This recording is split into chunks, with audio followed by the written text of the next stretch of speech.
On the 20th of August 1912, William Booth, God's soldier, laid down his sword. He lay in state in the Congress Hall, London. Thousands came to pay tribute.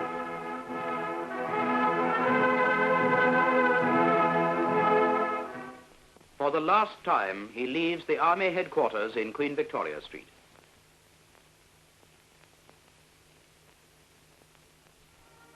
Through the streets of London, his funeral procession passed, through the city of which he was freeman. The flags of nations invaded by the army were carried proudly at the head of the column.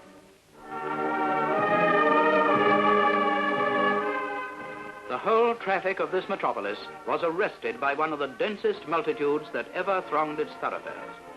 As the carriage passed the Mansion House, the Lord Mayor of London saluted the coffin.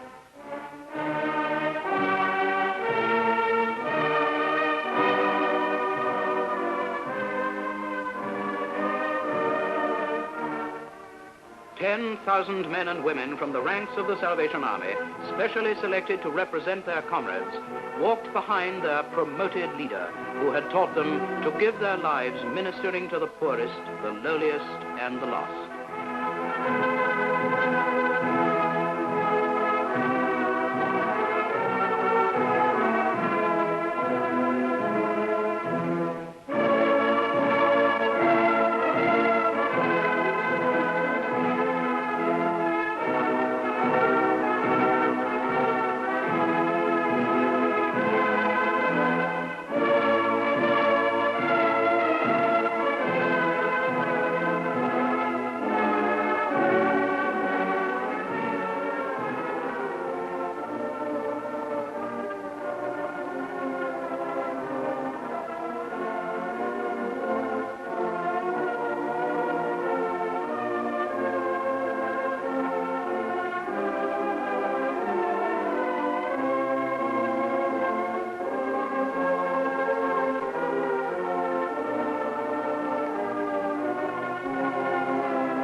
The world recognized that with the passing of this man, one of its great fighters had passed away.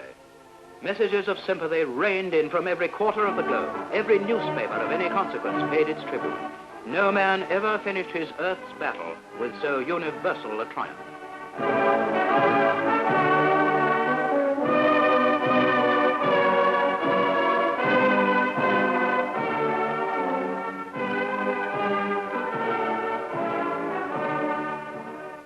He passed to his burial in Abney Park Cemetery in London. The vast crowd that witnessed the end of his last journey was symbolic of a mightier host. For in the shelters of the army he had founded, thousands of homeless men were finding refuge. In his homes, thousands of women, saved from the uttermost ruin, were mourning his loss.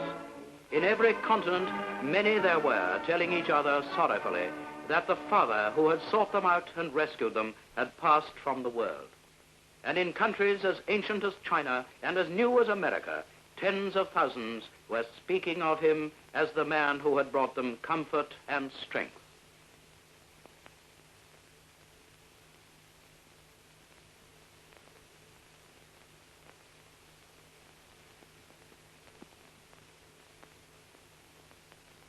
And so William Booth was laid to rest. But it is the way of Salvationists to see triumph in death, to see it as promotion to a greater glory. And so his son, Bramwell, turns to the great crowd and leads them in singing, "Servant of God, well done."